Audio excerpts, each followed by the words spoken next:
दोस्तों 22 जनवरी को अयोध्या के राम जन्मभूमि मंदिर में प्राण प्रतिष्ठा होते ही रामलला पूरी दुनिया के लोगों के दिल और दिमाग पर छा गए हैं। शायद ही कोई ऐसा हो जिसके मन में रामलला की अमिट छाप न बनी हो। अपने इस वीडियो में हम रामलला की पूरी दिनचर्या बताएंगे। वीडियो अंत तक जरूर देखिए।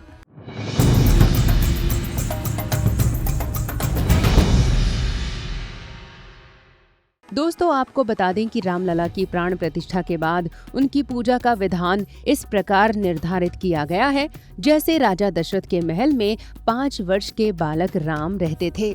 मंदिर के सेवक उसी के अनुसार उनकी सेवा कर रहे हैं। 5 वर्ष के राम बालक ही नहीं बल्कि वे अयोध्या के राजकुमार भी हैं, इसलिए एक राजकुमार बालक की तरह उन्हें जगाया जाता है, उनकी पसंद का ही भोजन कराया जाता है। राजकुमार की तरह ही वे आराम करते हैं और राजकुमार की तरह ही जनता को दर्शन देते हैं, दान करते हैं, संगीत सुनते हैं और अपनी आध्यात्मिक प्रवृत्ति की वजह से प्रतिदिन चारों वेदों का पाठ भी सुनते हैं। दोस्तों हमारे रामलला की सुबह 4 बजे से रात 10 बजे तक की एक खास दिनचर्या है। माता कौशल्या की तरह ही रामलला के अर्चक सुबह 4 बजे ही बड़े प्रेम भाव से उन्हें जगा देते हैं। गर्भगृह में जाने से पहले अर्चक रामलला और गुरुओं की आज्ञा लेते हैं। इसके बाद भगवान राम की जय जयकार करते हैं। उसके बाद बालक राम का बिस्तर ठीक किया जाता है, उन्हें मंजन कराया जाता है। भगवान को राजकीय पद्धति के अनुसार स्नान कराया जाता है। उन्हें हर दिन और हर उत्सव के अनुसार वस्त्र पहनाए जाते हैं। हर दिन के लिए अलग अलग रंग के वस्त्र तय हैं। उत्सवों के मौके पर पीताम्बर पहनाया जाता है।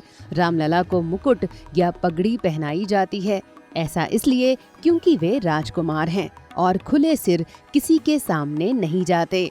इसके बाद अखंड फल का भोग लगता है। इसमें राजकुमार की रुचि के अनुसार फल, रबड़ी, खीर, मालपुआ, मक्खन, मिश्री, मलाई आदि होती है।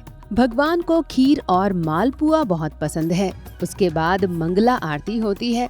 तड़के सुबह की इस आरती में ऐसे लोगों को ही प्रवेश मिलता है जिनके बारे में मान्यता है कि उनके दर्शन से श्री और सौभाग्य में वृद्धि होती है। दोस्तों रामलला को रोज सफेद गाय और बछड़े का दर्शन कराया जाता है। उसके बाद गज दर्शन कराया जाता है। राम जन्मभूमि ट्रस्ट ने इसके लिए स्वर्ण गज की व्यवस्था की है।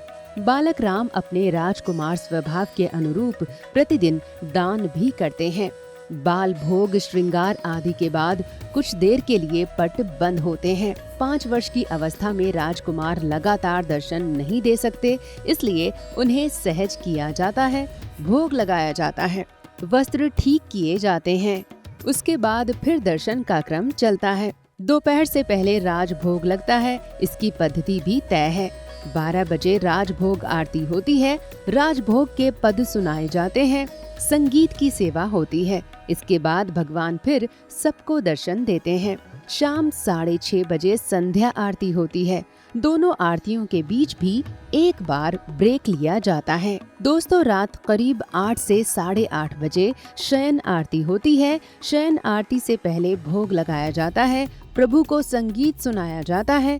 भगवान को रोज चारों वेद सुनाए जाते हैं। शास्त्रों के अनुसार राजा दशरथ स्वयं वेदों के ज्ञाता थे और भगवान राम के बारे में कहा जाता है कि वेद उनकी श्वास हैं। शयन के समय प्रभु को शयन के अनुकूल वस्त्र पहनाए जाते हैं। बिस्तर बिछाया जाता है। ठंड के मौसम में हीटर चल रहा है और गर्मी में एसी लगाया जाएगा। रात्रि में पट बंद करने से पहले करीब आधा घंटा फिर दर्शन देते हैं। इसके बाद भगवान को शयन कराया जाता है।